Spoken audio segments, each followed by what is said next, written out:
देखिए, आज हम पढ़ रहे हैं मनुष्य का पाचन तंत्र। ये बहुत ही मोस्ट इम्पोर्टेंट प्रश्न है। ये हमेशा लॉन्ग आंसर में 7 नंबर पे आता है। तो इसको हम देखते हैं शुरू से। सबसे पहले हम मुख पे आते हैं।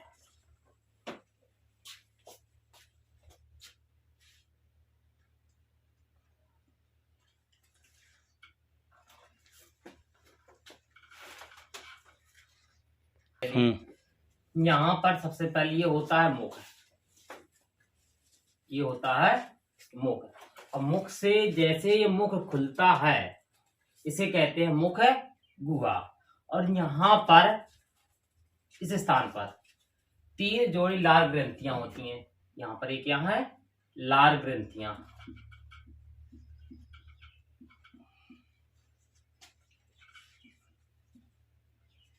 लार ग्रंथियां जैसे ही हम भोजन को लेते हैं तो तुरंत ही यहाँ पर मुख गुहा में इस वाले भाग पर यहाँ पर होता है दांत, जीभ और लार ग्रंथियां। दांतों का कार्य होता है भोजन को पीसना, चबाना और काटना। क्योंकि हमारे मुख पर मुख गुहा में 4 प्रकार के दांत पाए जाते हैं। कितने प्रकार के? 4 प्रकार के दांत उपस्थित होते हैं। ICPM, इंसाइजर, कैनाइन, प्रीमोलर और मोलर। कभी कभी दंत सूत्र आ जाता है 2 नंबर पे। कई नंबर पे? 2 नंबर पे आता है दंत सूत्र। तो दंत सूत्र लिखने के लिए सबसे सरल तरीका है जो हमने लिखा ICPM। इसमें लिख दीजिए 21, 23। जैसे हमने ऊपर लिखा है ऐसे ही हम नीचे लिख देंगे 21, 23। ठीक, तो यानी कि देखा जाए 2 2 4, इसकी संख्या 4 हो गई, इसकी संख्या 2 हो गई, इसकी संख्या 4 हो गई, इसकी संख्या 6 हो गई। टोटल मिलाया जाए तो कितने दांत हो गए? 6 4 10, 2 12, 4 16 दांत हो गए। ये 16 दांत हुए। अभी आप सोच रहे हो कि 16 ही दांत हुए हैं। दांत तो होते हैं हमारे पास 32, लेकिन 16 दांत है। कितने दांत है? ओनली 16 दांत है। होते कितने हैं? 32 दांत। ये हमारे दांत एक चाप के हैं। अगर हम इन्हीं दांतों को क्या कर दें, अब यहां पर लेकर 2 का गुणा कर दें, अब टोटल दांतों की संख्या कितनी हो जाएगी? 32 हो जाएगी। ये 2 नंबर में कई बार पूछा गया है। इसमें कैसा पूछा जाता है? कभी इन दांतों की संख्या पूछ दी जाती है, कभी इन दांतों की संख्या, और कभी कभी इन दांतों की संख्या। पूछ दिया गया कि कैनान दांतों की संख्या कितनी होती है। इन्हीं को हम छेदक दांत कहते हैं। इंसाइजर, कृतक, आगे के दांत, इनका कार्य होता है काटना, और इनका कार्य होता है चीरना, फाड़ना, और इनका कार्य होता है चबाना यानी कि पीसना। इन दोनों प्रीमोलर और मोलर। यहां पर हमने देखा सबसे पहले ये वाले दांत, ये सामने के दांत है। इनकी संख्या कितनी है? 4। एक चाप पर है हमारे 4, एक पर चाप है, दोनों मिलाकर टोटल कितने हो जाएंगे? 8 हो जाएंगे। इसी प्रकार इनके 2 हैं, टोटल मिलाकर कितने हो जाएंगे? 4 हो जाएंगे। तो इस प्रकार से ये 2 नंबर का प्रश्न हमेशा आता है ज्यादातर। चलिए आगे देखते हैं हम। इसके बाद दांतों का तो कार्य हो गया हमारा कंप्लीट। दांतों ने क्या किया? जैसे ही हमने भोजन को लिया, जैसे ही हमने भोजन को ग्रहण किया, दांतों ने जिसका कार्य था चबाना, जिसका कार्य था पीसना, अपना कार्य किया। उसी समय लार ग्रंथियां भी स्रावित होती हैं, और लार के द्वारा लार स्रावित होती है। लार ग्रंथियों के द्वारा लार स्रावित हुई, दांतों ने पीसा, और जो चलायमान जीभ है, मांसल जीभ है, ये क्या करती है? भोजन को और लार को, दोनों को क्या कर देती है? सान देती है, और एक लुगदी बन जाती है। जैसे ही भोजन यहां से मिला, दोनों मिलने के पश्चात ये वाला भाग आता है, यहां से मोड़ा हुआ भाग है ना, इसे हम कहते हैं ग्रसनी। क्या कहते हैं? ग्रसनी। ये ग्रसनी को हम एक चौराहा का नाम देते हैं। एक चौराहा है क्योंकि ये जो हमारी नाक है, यहां से नासा मार्ग आता है, और इसी स्थान पर इधर आगे की ओर लगी होती है श्वास नलिका। क्या लगी होती है? श्वास नलिका। यहां पर लगी है, यहां पर क्या लगा हुआ है? नासा मार्ग है। ठीक, और यहां पे लगा हुआ इसी से, यानी कि चौराहा हो गया। लेकिन इनका डिवाइडेशन होता है एपिग्लॉटिस के माध्यम से। ठीक है, जिस समय हम भोजन को निगलते हैं उस समय क्या होता है कि ये बंद हो जाता है। कौन? श्वास नलिका बंद हो जाती है। और जैसे ही हम श्वास जब लेते हैं तब ये खुला होती है और ये भी खुला रहती है। कभी कभी क्या होता है, भोजन को निगलते हैं हम बात करते हुए, तो भोजन के कण उस पर जाके फंस जाते, जिसे हम कहते हैं फंदा लग गया। ठीक है, अब यहां पर जो लार स्रावित हुई है, इसने भोजन की लुगदी भर नहीं बनाई। जैसे ही हमारा भोजन है मुख गुहा पर जाता है, मुख गुहा पर पहुंचने के पश्चात, मुख गुहा में पहुंचने के पश्चात उसको पीसा जाता है। लार ग्रंथि के द्वारा लार स्रावित होती है। ठीक है, तो लार जो स्रावित हुई है इसमें एक विशेष प्रकार का एंजाइम होता है जिसे टाइलिन कहते हैं या एमाइलेज कहते हैं। ठीक, जो टाइलिन एंजाइम होता है ये भोजन को क्या करता है, कुछ हल्का अम्लीय और जो शर्करा उपस्थित थी, ठीक, जो मंड था उसे शर्करा में परिवर्तित कर देता है। किसको? मंड को शर्करा में परिवर्तित कर देता है, अर्थात कह सकते हैं कार्बोहाइड्रेट्स का पाचन करता है। पाचन हमारा यहीं से स्टार्ट हो जाता है। कहां से? मुख से। हमें कई बार ये भी प्रश्न पूछा गया कि लार में कौन सा एंजाइम पाया जाता है, तो लार में पाया जाता है टाइलिन एंजाइम। कौन सा एंजाइम पाया जाता है? टाइलिन एंजाइम पाया जाता है। ये 1 नंबर में विकल्प के रूप में पूछा जाता है, बहुत ही मोस्ट है, 1 नंबर में विकल्प के रूप में पूछा जाता है। इसके पश्चात भोजन जैसे ही हमारे इस नलिका पे आता है, ये नलिका, इसे हम कहते हैं ग्रास नली या भोजन नली। इसको कहते हैं ग्रास नली या भोजन नली। ठीक, ये हमारे गर्दन से होते हुए, गर्दन की पूरी लंबाई ले लीजिए, वक्ष भाग ले लीजिए, ठीक है, और डायाफ्राम को भेद कर, ये तंतु होता है जो वक्ष भाग को और उधर भाग को डिवाइड करता है, दोनों को अलग अलग रखता है। तो इस डायाफ्राम को भेद कर, ठीक, यहां से ये भेद कर इसको जाकर ये एक जे आकार की संरचना बनी होती है जिसे हम क्या कहते हैं? अमाशय कहते हैं। ये जे आकार की जो संरचना है इसे हम क्या कहते हैं? अमाशय कहते हैं। तो ये अमाशय में जाकर ओपन होता है। किसमें ओपन होता है? अमाशय, इस वाले भाग पर। और यहां पर होती है जठर ग्रंथियां। कौन सी? जठर ग्रंथियां। तो जैसे ही भोजन यहां से होते हुए, देखिए यहां पर कोई पाचन नहीं होता, इसे ग्रास नली का जो हमने नाम लिखा है, यहां पर भोजन का पाचन नहीं होता। यहां पर सिर्फ कुछ ग्रंथियां होती जिसके द्वारा भोजन है क्रमानुकुंचन गति के माध्यम से भोजन सीधा यहां पर आ जाता है, अमाशय वाले भाग, जिसे हम कहते हैं अमाशय। तो भोजन कहां पे आ गया? अमाशय में आ गया। जैसे ही भोजन इस वाले भाग पर आता है, ये अमाशय में, तो इससे स्रावित होता है HCl, यानी कि हाइड्रोक्लोरिक अम्ल। क्या स्रावित हुआ इससे? हाइड्रोक्लोरिक अम्ल। याद रखिए, हाइड्रोक्लोरिक अम्ल जैसे ही इसके द्वारा स्रावित हुआ, तो जो भोजन होता है, ये भोजन जो आया हुआ है, तो इस पे क्या करता है? अम्लीय प्रभाव डालता है। क्या डालेगा? अम्लीय प्रभाव। जब अम्लीय प्रभाव डालता है तो भोजन है अम्लीय माध्यम में परिवर्तित हो जाएगा। अम्लीय माध्यम में परिवर्तित हो गया, और साथ ही साथ जो जीवाणु आए थे भोजन के साथ, बैक्टीरिया, वायरस या और भी रोगाणु कोई भी हो सकता है, उसको अम्लीय माध्यम में ही क्या कर देता है? निष्क्रिय कर देता है। भोजन यहां पर अम्लीय माध्यम में निष्क्रिय हो जाएगा। और साथ ही साथ जो भोजन आया है, भोजन को अगर काफी समय तक रख दिया जाए कहीं पर, तो वो बेकार हो जाता है। भोजन हमारे पेट में पहुंच गया, यानी कि अमाशय में पहुंच गया। यही हमारा एक पेट है, देखा जाए मेनली पेट इसी को कहते हैं हम। तो अमाशय में जब भोजन पहुंच जाता है, स्टोर होता है, तो इसको सड़ने से बचाता कौन है? HCl बचाता है। ठीक, और साथ ही साथ अगर कोई हार्ड भोजन है, जैसे मान लीजिए हड्डी खा गए हम लोग, ठीक है, तो उसको भी मुलायम कर देता है, उसको भी गलाता है कौन? HCl। ठीक, HCl के ही ये कार्य चल रहे हैं। इसके अलावा हमारे इन्हीं जठर ग्रंथियों के द्वारा स्रावित होते हैं प्रोरेनिन और प्रोपेप्सिन एंजाइम।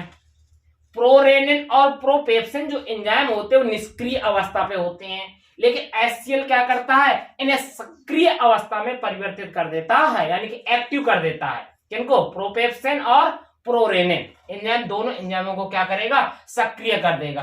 प्रोरेनिन प्रोटीन का पाचन करता है, रेनिन ये भी एक प्रकार के दूध से कैसीन नामक प्रोटीन को अलग करता है। ठीक, ये तो हो गया HCl के का। इसके बाद जैसे ही भोजन इस वाले भाग में ये सी आकार की संरचना बन रही है, यहां पर देख रहे हैं ये सी आकार की जो संरचना बन रही है, इसे हम कहते हैं ड्यूडेनम यानी कि ग्रहणी। यहां से छोटी आंत स्टार्ट हो रही है हमारी, क्या हो रही है, छोटी आंत स्टार्ट हो रही है, और यहां पर एक संरचना होती है इस प्रकार की छत्तेनुमा संरचना होती है, इसे हम कहते हैं लीवर। और इसी भाग से ही ये देखिए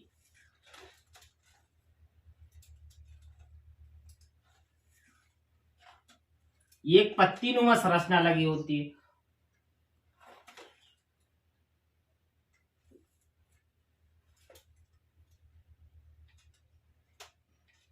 ये आगे बढ़े हम, ये जुड़ गई आपकी यहां पर ये जुड़ गया। ये जो संरचना इसे हम कहते हैं लीवर यानी कि यकृत, हिंदी में कहते हैं यकृत, इंग्लिश में कहते हैं इसको लीवर। ये दो पिंडों में, तीन पिंडों में बटा हुआ दिख रहा है स्पष्ट। और यहां पर एक ग्रंथि भी अलग से लगी होती है, ये लगी है, इसी पर लगी है, इसे कहते हैं पित्ताशय, गॉल ब्लैडर। ये गॉल ब्लैडर यानी जो पित्ताशय पित्त का निर्माण नहीं करता, ये क्या करता होगा, तो फिर ये जो इस ग्रंथियों के द्वारा, वैसे इसे केमिकल फैक्ट्री कहा जाता है, इसमें कई प्रकार के एंजाइम और केमिकल स्रावित होते हैं इससे, लीवर से।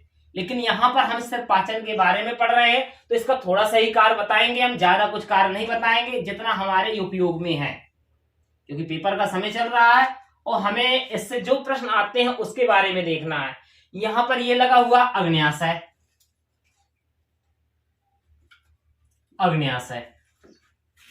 अग्न्याशय का क्या कार्य होता है, यहां पर जो ये अग्न्याशय लगा हुआ था, इसके द्वारा भी अग्न्याशय रस स्रावित होते हैं।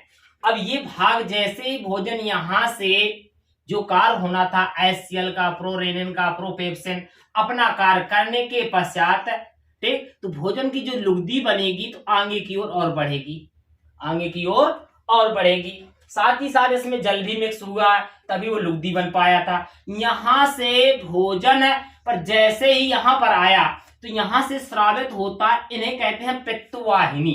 क्या कहते हैं इसको, पित्तवाहिनी। ये है पित्तवाहिनी।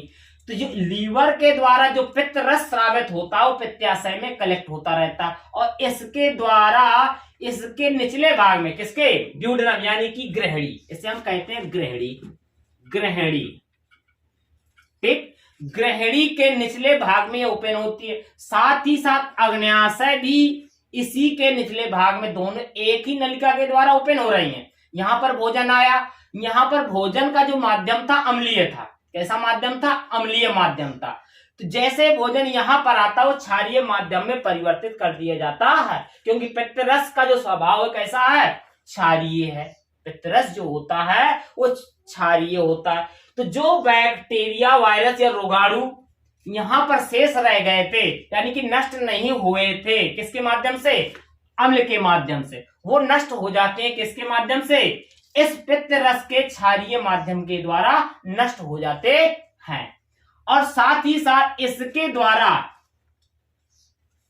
इसके अग्न्याशय रस स्रावित होते हैं। अग्न्याशय लाइपेज, अग्न्याशय ट्रिप्सिन, अग्न्याशय पेप्सिन वगैरह वगैरह एंजाइम स्रावित होते हैं। अब याद रखिए, हमेशा एक प्रश्न पूछा जाता है कि कौन सा एंजाइम किसका पाचन करता है, तो हमेशा एक थोड़ा सा शब्द है छोटा सा, इसको याद रखिए, तो हमेशा आपको याद रहेगा कि कौन सा एंजाइम का कार्य क्या है। देखते हैं क्या है वो, अभी हम बगल से बता दे रहे हैं इसको। ट्रांसपोर्ट टीपी, लो फॉल्ट, ट्रांसपोर्ट लो फॉल्ट एसी, यानी कि एसी का मतलब होता है विद्युत, ट्रांसपोर्ट में यानी कि थोड़ा सा फॉल्ट है किसका, एसी का। अब इनको हमने दो दो का ग्रुप बना दिया। टी का मतलब होता है ट्रिप्सिन, किसका पाचन करेगा, प्रोटीन का कर रहा है। ट्रिप्सिन जो एंजाइम है वो किसका पाचन कर रहा है, प्रोटीन का पाचन कर रहा है। ये प्रश्न हमेशा पूछे जाते हैं, तो विकल्प में पूछे जाएंगे या इनके कारकूद दिए जाते हैं। कुछ ना कुछ हमेशा ये प्रश्न आते हैं, याद रखिए हमेशा, क्योंकि एंजाइम के बारे में प्रश्न अक्सर आते हैं। तो ये याद रखिए हमेशा, जो TP, ठीक है, ट्रांसपोर्ट, यानी कि ट्रिप्सिन किसका पाचन करता है? प्रोटीन का। लो फाल्ट, ये आ गया शब्द, लो फाल्ट, यानी कि जो लाइपेज एंजाइम होता है, फैट मींस वसा, किसका पाचन करेगा? वसा का पाचन करेगा। लाइपेज एंजाइम किसका पाचन कर रहा है? वसा का पाचन कर रहा है। और इसके बाद ये जो लास्ट आ गया एसी, यानी कि एमाइलेज पाचन करता है कार्बोहाइड्रेट्स का। ये 2 नंबर का प्रश्न क्लियर है, हमेशा याद रखिए। अगर आपने इसको याद कर लिया है तो 2 नंबर आपको आना ही आना है बोर्ड में, ठीक। इसके बाद हम आगे बढ़ेंगे तो यहां से छोटी आंत स्टार्ट है, इधर इस वाले भाग से छोटी आंत स्टार्ट हो गई। और हमारे शरीर में देखा जाए तो सबसे आहार नाल का सबसे बड़ा भाग जो होता है वो छोटी ही नाल होती है। छोटी आंत जो है यहां से, इसकी लंबाई लगभग होती है 6.75 मीटर, इतनी लंबी नलिका होती है, महीन नलिका होती है, अब कुंडलित पड़ी रहती है, ठीक है। तो ये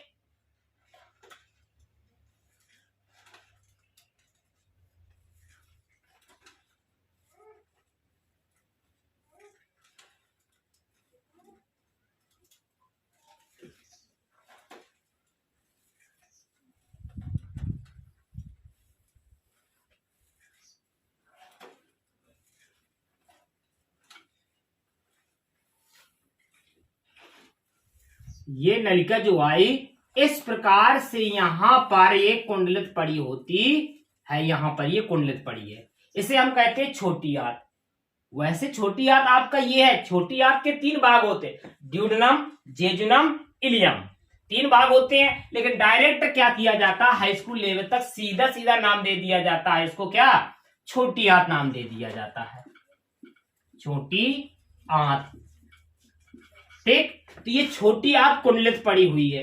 तो यहां पर भोजन, जितना भी भोजन है, सारे भोजन का पाचन हो जाता है, इधर तक पूरा पाचन हो जाएगा। साथ ही साथ याद रखिए यहीं पर इसी भाग में ही भोजन का अवशोषण होता है। जो भोजन पचा है, जिसको हमने लिया था, उस भोजन का पूरा पाचन इसी भाग में होना है, ठीक। अब जैसे भोजन का अवशोषण होना है, यानी कि किस प्रकार से हो जाएगा, किसके माध्यम से होगा, इसको अगर हम देखें तो देखिए यहां पर जब हम आगे बढ़ेंगे तो इस आंत के अंदर वाले सतह पर देखा जाए तो इस प्रकार की संरचनाएं बनी होती हैं।